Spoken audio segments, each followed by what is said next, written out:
Hello दोस्तों, स्वागत है आप सभी का राहुल एकेडमी पर।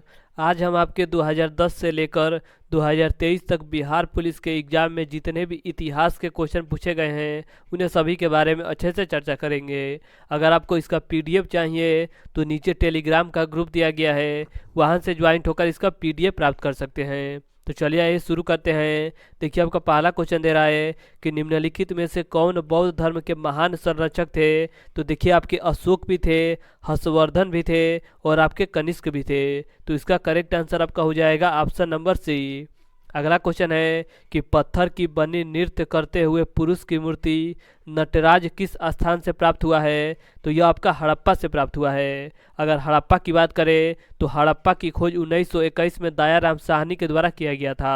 हड़प्पा कहाँ स्थित है। तो हड़प्पा आपके रावी नदी के तट पर स्थित है। अगर लोथल की बात की जाए तो लोथल आपके गुजरात में भोगावा नदी के तट पर स्थित है, जो कि हड़प्पा सभ्यता का एक प्रमुख बंदरगाह हुआ करता था। इसके आगे देखिए, इसके आगे आपका अगला तीसरा क्वेश्चन दे रहा है कि निम्नलिखित में से कौन सा एक सही सुमेलित नहीं है। तो देखिए 1857 ईस्वी के क्रांति से यहाँ से क्वेश्चन दे रहा है। कानपुर से किसने नेतृत्व किया था। तो नाना साहब के द्वारा किया गया था। झांसी से बात करें तो रानी लक्ष्मीबाई के द्वारा नेतृत्व किया गया था। ग्वालियर से बात करें तो ग्वालियर से आपके तात्या टोपे थे।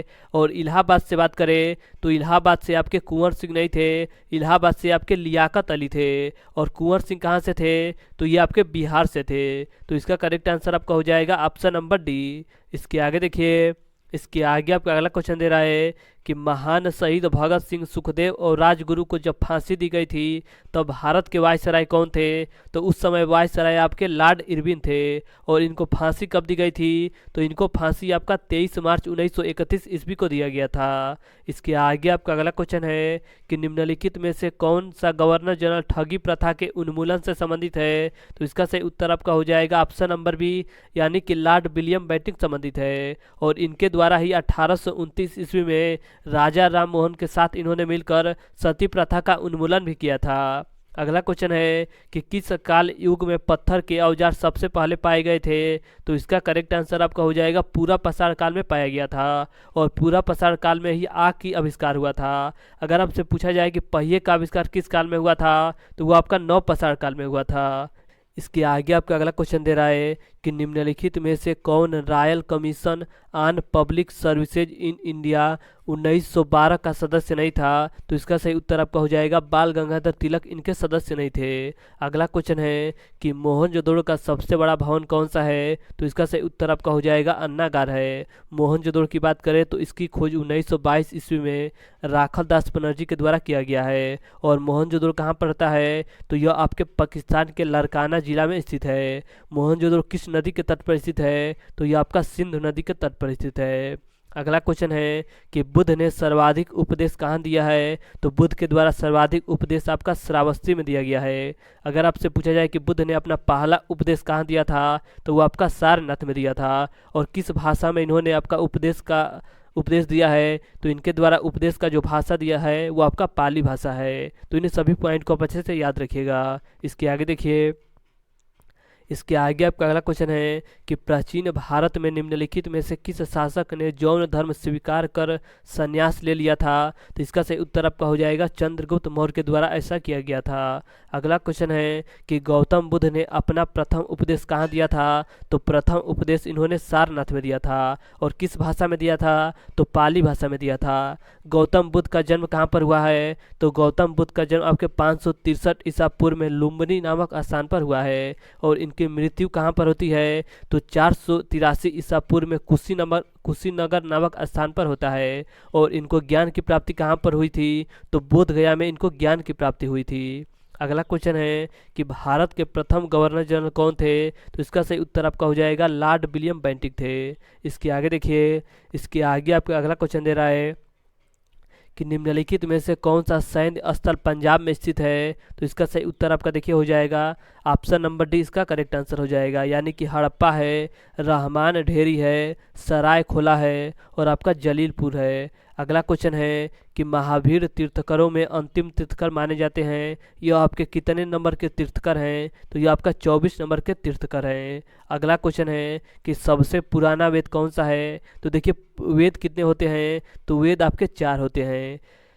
सबसे पुराना वेद अगर आपसे पूछा जाए तो सबसे पुराना वेद कौन सा है, तो वो आपका ऋग्वेद है। और सबसे बाद का वेद कौन सा है, तो वो आपका अथर्ववेद है, जिसे जादू टोना वाला वेद भी कहा जाता है। अगर आपसे पूछा जाए कि संगीत वाला वेद कौन सा है, तो वो आपका सामवेद है। और गद्य और पद्य वाला वेद कौन सा है, तो वो आपका यजुर्वेद हो जाएगा। तो इन सभी पॉइंट को आप अच्छे से याद रखिएगा। इसके आगे देखिए, इसके आगे आपका अगला क्वेश्चन दे रहा है कि कांग्रेस के किस अधिवेशन में यह संकल्प पारित किया गया कि विधि के समक्ष जाति वंश या स्त्री पुरुष लिहाज किए बिना समानता होनी चाहिए। तो यह आपका कराची अधिवेशन 1931 ईस्वी में यह बात पारित किया गया था। इसके आगे आपका अगला क्वेश्चन है कि 24वें जौन तीर्थकर का नाम क्या है, तो वो आपका महावीर स्वामी थे। और पहले तीर्थकर कौन थे, तो वो आपका ऋषभ देव थे। इसके आगे देखिए, इसके आगे आपका अगला क्वेश्चन दे रहा है कि भारत का राष्ट्रीय आदर्श वाक्य सत्यमेव जयते किस प्राचीन भारतीय शास्त्र से लिया गया है। तो यह आपका मुंडको उपनिषद से लिया गया है। अगला क्वेश्चन है कि निम्नलिखित में से कौन सा वेद जादू टोना वाला वेद है। तो वह आपका अथर्ववेद है, जिसे जादू टोना वाला वेद भी कहा जाता है, और जो कि सबसे पुराना वेद है। सबसे पुराना वेद नहीं है, सबसे नया वेद है। और सबसे पुराना वेद कौन सा है, तो वो आपका ऋग्वेद है। और आपका संगीत का वेद कौन सा है, तो वो आपका सामवेद है। और गद्य और पद्य वाला वेद कौन सा है, तो वो आपका यजुर्वेद है। इसके आगे देखिए, इसके आगे आपका अगला क्वेश्चन है कि न्याय दर्शन को प्रचारित किया था, तो गौतम के द्वारा किया गया था। अगला क्वेश्चन है कि थियोसॉफिकल सोसाइटी की स्थापना किनके द्वारा किया गया था। तो इसका सही उत्तर आपका हो जाएगा ऑप्शन नंबर ए, इसका करेक्ट आंसर हो जाएगा। अगला क्वेश्चन है कि गौतम बुद्ध की माँ का क्या नाम था। तो गौतम बुद्ध की माँ का नाम आपका माया देवी था, यानी कि ऑप्शन नंबर ए इसका करेक्ट आंसर हो जाएगा। इसके आगे देखिए, इसके आगे आपका अगला क्वेश्चन है कि पाषाण युग में काटने के लिए समांतर प्रयुक्त उपकरण को क्या कहा जाता था। तो इसे गणासा कहा जाता था। बुद्ध चरित्र नामक महाकाव्य किसके द्वारा लिखा गया है। तो यह आपके अश्वघोष के द्वारा लिखा गया है। इसके आगे देखिए, इसके आगे आपका अगला क्वेश्चन दे रहा है कि जयपुर शहर का संस्थापक कौन है। तो इसका करेक्ट आंसर आपका हो जाएगा राजा सवाई जयसिंह है। गौतम बुद्ध ने अपने जीवन की अंतिम वर्षा ऋतु कहाँ बिताई थी। तो वैशाली में बिताई थी। और इन्होंने सबसे ज़्यादा बार उपदेश कहाँ दिया है, तो श्रावस्ती में दिया है। और पहला उपदेश इन्होंने कहाँ दिया है, तो सारनाथ में दिया है। अगला क्वेश्चन है कि निम्नलिखित में से कौन सा यहूदी धर्म से संबंधित है। तो जो आपका तोरा है, यह आपका यहूदी धर्म से संबंधित है। और त्रिपिटक की बात करें तो यह आपका बौद्ध धर्म से संबंधित है। और गुरु ग्रंथ साहिब की बात करें तो यह आपका सिख धर्म से संबंधित है। इसके आगे देखिए, इसके आगे आपका अगला क्वेश्चन है कि जेद अवेस्ता के साथ जुड़ा हुआ है। तो जेद अवेस्ता आपके पारसी धर्म से संबंधित है। अगला क्वेश्चन है कि ईस्ट इंडिया कंपनी का निम्नलिखित में से आरंभिक नारा क्या था। तो इनका जो प्रारंभ में नारा था वो आपका था कि भूभाग नहीं व्यापार। अगला आपका देखिए क्वेश्चन दे रहा है कि गौतम बुद्ध को ज्ञान की प्राप्ति कहाँ पर होती है। तो इनको ज्ञान की प्राप्ति आपका बोध गया में होता है।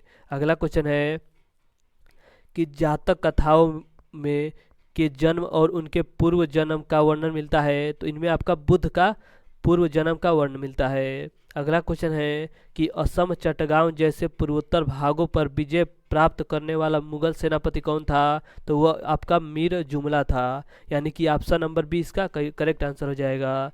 अगला आपका देखिए क्वेश्चन दे रहा है कि नंद वंश का अंतिम शासक कौन था। तो नंद वंश का अंतिम शासक आपका घनानंद था। अगला आपका क्वेश्चन है कि निम्नलिखित में से कौन बौद्ध धर्म इसकी हिमायत करता है। तो यह आपका मध्यम मार्ग की हिमायत करता है। अगला क्वेश्चन है कि प्रसिद्ध पुस्तक मेघदूत के लेखक कौन है। तो प्रसिद्ध पुस्तक मेघदूत के लेखक आपके कालिदास है, जिसे भारत का शेक्सपियर भी कहा जाता है। अगला आपको देखिए क्वेश्चन दे रहा है कि गुप्त काल के दौरान सोने के सिक्के को निम्नलिखित में से किस नाम से पुकारा जाता था। तो इसे दिनार के नाम से पुकारा जाता था। इसके आगे देखिए, इसके आगे आपका अगला क्वेश्चन है कि मिर्जा गालिब किस सम्राट के समय में थे। तो यह आपके बहादुर शाह द्वितीय के समय में थे। अगला क्वेश्चन है कि मौर्य वंश का अंतिम शासक कौन था। तो मौर्य वंश का अंतिम शासक आपका बृहदत्त था। अगला क्वेश्चन है कि चगताई तुर्क शासन भारत के किस नाम से जाना जाता था। तो यह आपके मुगल के नाम से जाना जाता था। अगला क्वेश्चन है कि बिंदुसार का पुत्र कौन था। तो बिंदुसार के पुत्र आपके अशोक थे। इसके आगे देखिए, इसके आगे आपका अगला क्वेश्चन है कि 326 ईसा पूर्व में भारत पर आक्रमण करने के लिए सिकंदर ने सबसे पहले निम्नलिखित में से किस नदी को पार किया था? तो इसके द्वारा सबसे पहले आपका सिंधु नदी को पार किया गया था। अगला क्वेश्चन है कि वल्लभाचार्य ने किसकी भक्ति का प्रचार किया था? तो कृष्ण की भक्ति का प्रचार किया था। अगला क्वेश्चन है कि चंद्रगुप्त मौर्य के गुरु कौन थे? तो वो आपके विष्णुगुप्त यानी कि चाणक्य थे। देखिए इसके आगे आपका अगला क्वेश्चन दे रहा है कि निम्नलिखित में से कौन सा सही सुमेलित है? तो विलियम हाकिंस की बात करें तो यह आपके जहांगीर के शासनकाल में आया था। अगर बात करें टॉमस रो के बारे में तो यह भी आपका जहांगीर के शासनकाल में आया था। तो इसका करेक्ट आंसर आपका हो जाएगा औरंगजेब। औरंगजेब के शासनकाल में आपका मनुची आया था। अगला आपका क्वेश्चन है कि निम्नलिखित में से कौन सी पुस्तक मेगास्थनी ने लिखी है? तो इसका सही उत्तर आपका हो जाएगा इंडिका पुस्तक लिखा गया है। इसके आगे आपका अगला क्वेश्चन है कि तृतीय बौद्ध परिषद का आयोजन किसके द्वारा कराया गया था? तो यह आपके अशोक के द्वारा कराया गया था। और कहाँ पर कराया गया था? तो पाटलिपुत्र में कराया गया था। इसके आगे आपका अगला क्वेश्चन है कि हर्षवर्धन के शासनकाल में सत्ता का केंद्र कौन सा था?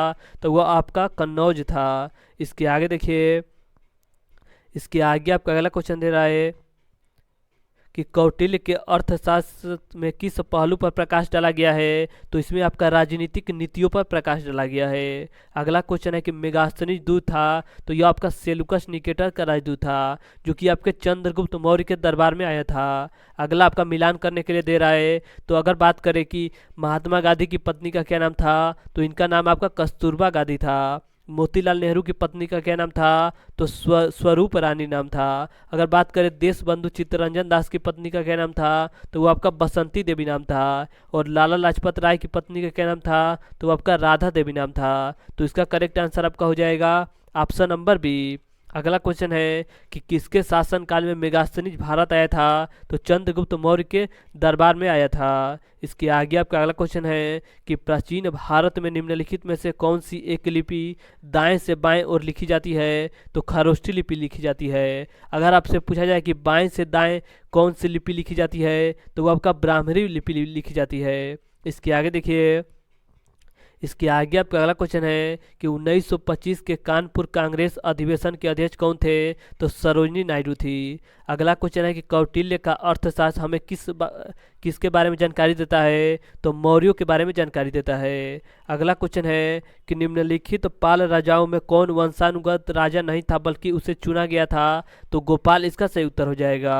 इसके आगे देखिए, इसके आगे आपका अगला क्वेश्चन है कि मौर्य साम्राज्य की राजधानी थी। तो मौर्य साम्राज्य की राजधानी आपका पाटलिपुत्र था। और पाटलिपुत्र की स्थापना आपके उदयन के द्वारा किया गया था। अगला क्वेश्चन है कि रुहेलखंड किस मुगल शासक की मृत्यु के पश्चात स्वतंत्र राज्य बन गया था? तो इसका करेक्ट आंसर आपका हो जाएगा औरंगजेब की मृत्यु के बाद। और औरंगजेब को जिंदा पीर भी कहा जाता है। अगर शाहजहां की बात करें तो शाहजहां के शासनकाल को स्थापत्य कला का स्वर्णकाल कहा जाता था। इसके आगे देखिए, अगर आपसे बात करें जहांगीर के काल का तो जहांगीर के काल को चित्रकला का स्वर्णकाल कहा जाता था। और अकबर के काल को हिंदी साहित्य का स्वर्णकाल कहा जाता था। तो ये सभी पॉइंट आप अच्छे से याद रखिएगा।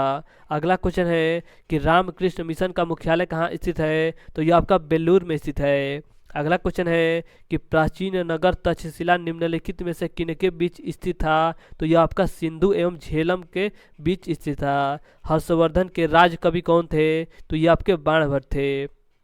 अगला आपका क्वेश्चन दे रहा है कि गुप्त काल के दौरान चीन के किस यात्री ने भारत का भ्रमण किया था? तो इसका सही उत्तर आपका हो जाएगा फैयान ने किया था। अगला क्वेश्चन है कि विश्वविद्यालयों के सरकारीकरण को किसने बढ़ावा दिया था? तो लॉर्ड कर्जन के द्वारा दिया गया था। और इसके ही द्वारा 1905 ईस्वी में बंगाल का विभाजन भी किया गया था। इसके आगे आपका अगला क्वेश्चन है कि किस काल को भारतीय इतिहास का स्वर्ण युग कहा जाता है? तो गुप्त काल को कहा जाता था। इसके देखिए, इसके आगे आपका अगला क्वेश्चन दे रहा है कि स्वदेशी आंदोलन कब प्रारंभ हुआ था? तो यह आपका बंगाल विभाजन के विरुद्ध छेड़े गए आंदोलन के समय प्रारंभ हुआ था। अगला क्वेश्चन है कि संस्कृत नाटक नागानंद की रचना किस शासक द्वारा किया गया था? तो यह आपके हर्षवर्धन के द्वारा किया गया था। अगला क्वेश्चन है कि 1916 का लखनऊ समझौता किसके बीच हुआ था? तो यह आपके अखिल भारतीय कांग्रेस और मुस्लिम लीग के बीच हुआ था। इसके आगे देखिए, इसके आगे आपका अगला क्वेश्चन है कि निम्नलिखित में से किस चोल शासक ने कावेरी नदी के मुहाने पर अपनी राजधानी स्थापित की एवं इसका नाम गंगोकोड्य चोलपुरम रखा था? तो यह आपके राजेंद्र प्रथम के द्वारा किया गया था। इसके आगे देखिए, इसके आगे आपका अगला क्वेश्चन है, अगला आपका क्वेश्चन दे रहा है कि इनमें से भारत के नेपोलियन के नाम से कौन जाना जाता था? तो भारत का नेपोलियन आपका समुद्रगुप्त को जाना जाता था। अगर आपसे पूछा जाए कि ईरान के नेपोलियन किसे कहा जाता है, तो वो आपका नादिर शाह को कहा जाता है, जिन्होंने 1739 ईस्वी में भारत पर आक्रमण किया था। इसके आगे आपका अगला क्वेश्चन है कि सैंध निवासी, देखिए आपका अगला क्वेश्चन दे रहा है कि सैंध निवासियों ने धार्मिक जीवन में निम्न में से कौन सा तत्व विद्वान नहीं था? तो इसमें विशिष्ट मूर्ति की पूजा विद्वान नहीं थी। अगला क्वेश्चन है कि ब्रह्म समाज की स्थापना किसके द्वारा किया गया था? तो ब्रह्म समाज की स्थापना आपके राजा राम मोहन राय के द्वारा 1828 ईस्वी में किया गया था। अगला क्वेश्चन है कि किस गुप्त कालीन शासक को कविराज का उपाधि दिया गया है? तो समुद्रगुप्त को दिया गया है। समुद्रगुप्त को आपका भारत का नेपोलियन भी कहा जाता है। अगला आपका क्वेश्चन है कि निम्नलिखित को भारत में कार्य करने के कालक्रम के अनुसार क्रमबद्ध कीजिए। तो देखिए, सबसे पहले जो आपका कार्य किया था वारेन हेस्टिंग के द्वारा किया गया था। उसके बाद से लॉर्ड कॉर्नवालिस का काम आया था। उसके बाद से लॉर्ड वेलजली, उसके बाद से लॉर्ड डलहौजी, यानी कि ऑप्शन नंबर सी इसका करेक्ट आंसर हो जाएगा। अगला क्वेश्चन है कि हर्षवर्धन अपनी धार्मिक सभा कहाँ किया करता था? तो यह आपका प्रयाग में किया करता था। अगला क्वेश्चन है कि हर्ष की जीवनी किसने लिखी है? तो बाणभट्ट के द्वारा लिखा गया है। इसके आगे देखिए, इसके आगे आपका अगला क्वेश्चन है कि यूनानी स्रोत में अग्रमीज एवं जैंडरमीज मगध के किस शासक को कहा जाता था? तो घानानंद को कहा जाता था। अगला क्वेश्चन है कि सम्राट हर्ष ने अपनी राजधानी थानेश्वर से कहाँ स्थानांतरित की थी? तो कन्नौज स्थानांतरित की थी, यानी कि ऑप्शन नंबर सी इसका करेक्ट आंसर हो जाएगा। अगला क्वेश्चन है कि बौद्ध धर्म के संस्थापक कौन थे? तो बौद्ध धर्म के संस्थापक आपके गौतम बुद्ध थे। इसके आगे आपका अगला क्वेश्चन है कि किस गुप्तकालीन शासकों को वीणा वादक के रूप में जाना जाता था? तो समुद्रगुप्त को जाना जाता है, यानी कि ऑप्शन नंबर बी इसका करेक्ट आंसर हो जाएगा। अगला क्वेश्चन है कि किसके परिणाम स्वरूप 5वीं शताब्दी ईस्वी सन में गुप्त साम्राज्य का पतन हुआ था? तो ऑप्शन नंबर सी, यानी कि हुंड आक्रमण के द्वारा इनका पतन हुआ था। अगला क्वेश्चन है कि पाल राजवंश का पहला राजा कौन था? तो वो आपका गोपाल था, जो कि इसको चुना गया था। अगला आपका क्वेश्चन है कि एलिफेंटा में चट्टान काटकर बनाए गए प्रसिद्ध मंदिर निम्न में से किससे संबंधित है? तो ये आपका राष्ट्रकूट से संबंधित है, और राष्ट्रकूट का संस्थापक कौन था? तो दंती दुर्ग था।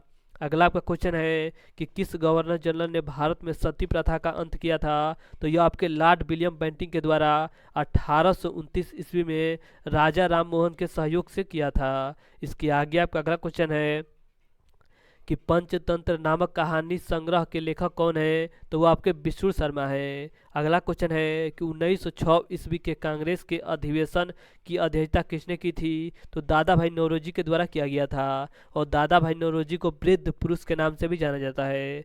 अगला क्वेश्चन है कि पढ़नी संस्कृत के प्रसिद्ध क्या थे? तो यह आपका व्याकरणाचार्य थे। इसके आगे आपका अगला क्वेश्चन है कि निम्न में से किस अंग्रेज व्यक्ति ने पहली बार श्री भगवत गीता का अनुवाद अंग्रेजी में कराया था? तो इसका करेक्ट आंसर आपका हो जाएगा ऑप्शन नंबर बी, तो इसे आप अच्छे से याद रखिएगा। अगला क्वेश्चन है कि गुर्जर प्रतिहार शासकों में किसकी उपाधि आदि वराह की थी? तो मिहिर भोज की उपाधि थी। इसके आगे आपका अगला क्वेश्चन है कि निम्नलिखित में से कौन त्रिकोणात्मक संघर्ष का हिस्सा नहीं था? तो चोल आपके नहीं थे। चोल की बात करें तो चोल आपके दो कामों के लिए ज़्यादा प्रसिद्ध थे। एक आपका ग्रामीण स्वशासन के लिए प्रसिद्ध थे, और एक आपका अपनी नौसेना के लिए काफ़ी ज़्यादा फेमस थे। इसके आगे देखिए, इसके आगे आपका वही क्वेश्चन दे रहा है कि प्रशासन के क्षेत्र में चोल राजवंश का प्रमुख योगदान क्या था? तो यह आपके संगठित अस्थायी स्वशासन के लिए जाने जाते थे, और एक आपके नौसेना के लिए भी जाने जाते थे। तो ये भी पॉइंट आप अच्छे से याद रखिएगा।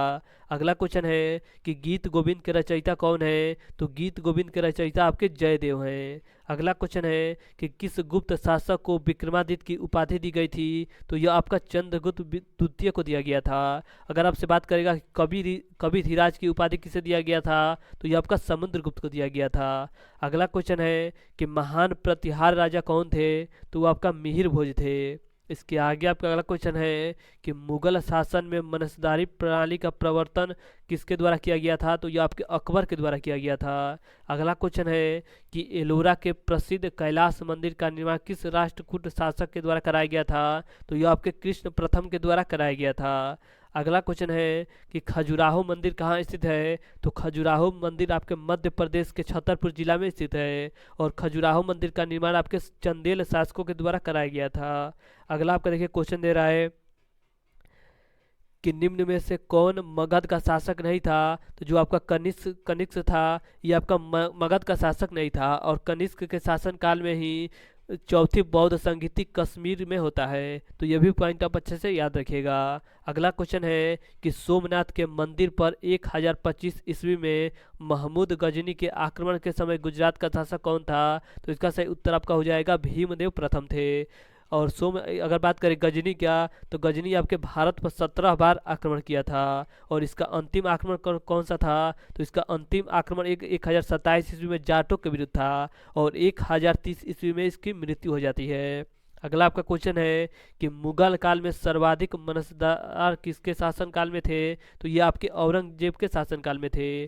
औरंगजेब को जिंदा पीर भी कहा जाता था। अगर अकबर की बात करें तो अकबर के शासनकाल को हिंदी साहित्य का स्वर्ण युग कहा जाता था। अगर जहांगीर की बात करें तो जहांगीर के शासनकाल को चित्रकला का स्वर्णकाल कहा जाता था। और अगर शाहजहां की बात करें तो शाहजहां के शासनकाल को स्थापत्य कला का स्वर्णकाल कहा जाता था। तो ये सभी पॉइंट आप अच्छे से याद रखिएगा। अगला आपका देखिए क्वेश्चन दे रहा है कि निम्नलिखित में से कौन भारत की प्रथम महिला शासिका थी? तो रजिया सुल्तान इसका सही उत्तर हो जाएगा। अगला आपका आज का लास्ट क्वेश्चन दे रहा है कि सारनाथ का लायन कैपिटल किस शासक से संबंधित है? तो यह आपके अशोक से संबंधित है। तो आज हमने आपके 2010 से लेकर 2023 तक बिहार पुलिस के एग्जाम में जितने भी इतिहास के क्वेश्चन पूछे गए थे उनके बारे में हमने अच्छे से चर्चा किया।